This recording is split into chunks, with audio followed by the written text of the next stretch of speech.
child's crypt.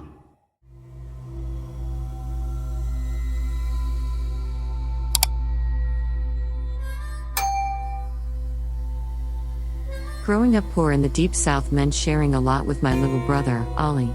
Most often, we'd pass toys, clothes, and skin conditions between us. Up until he was 6, we even shared a bed. Neither of us was happy about that. It was my 10th birthday when that changed. I got one present that year, and it was a bed of my own. Ollie was jealous right away, and I could understand why. He had to keep that half-broken down frame with the worn-out mattress. The one I'd gotten wasn't much better, but not being broken and worn was enough. Sleeping apart was a great feeling. It was freedom. No longer would I have to suffer the sudden and inexplicable kicks to the stomach. No longer would I wake up with Ollie's foot pressed into my neck like he'd stepped on Dracula the night before. At least, that's what I thought. Right away, right after I got the new bed, the shrieks started. At first I thought Ollie woke up in the middle of the night and screamed because he'd gotten scared. Then, the sound echoed through the tiny room again and I knew it wasn't a normal cry. The room was always black as pitch after sunset. The one window we had was pressed against a long-leaf pine and even the biggest, brightest moon cast no light inside.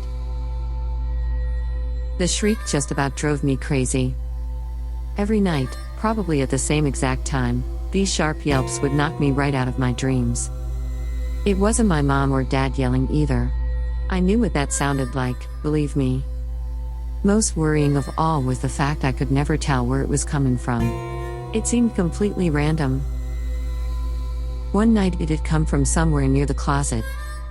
The next, it'd shoot out from a corner of the ceiling. Any hope I'd had of having my own space would get dashed every time, as Ollie would silently slip into the bed with me, shaking like crazy. He'd clasp onto me, and wouldn't let go until it was almost daybreak. Most times I'd take his hand and tell him everything was going to be okay, that it'd be over by morning. But I was never really sure. Over time, the shrieks started changing.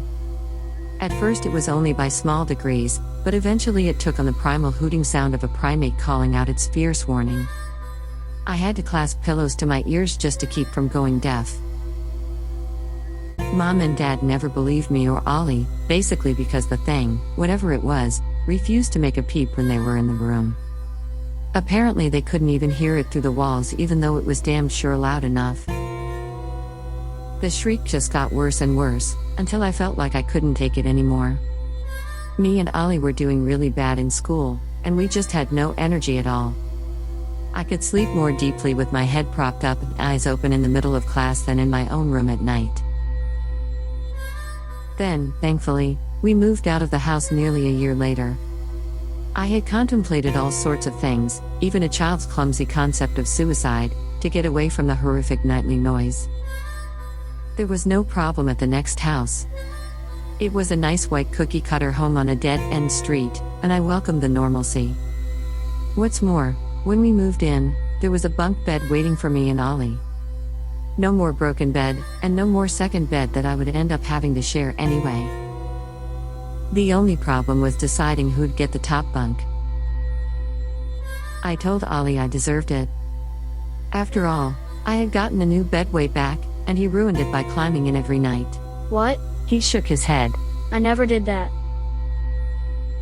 I had always wondered why the noise stopped the second I was sharing my bed. Now, I had the answer.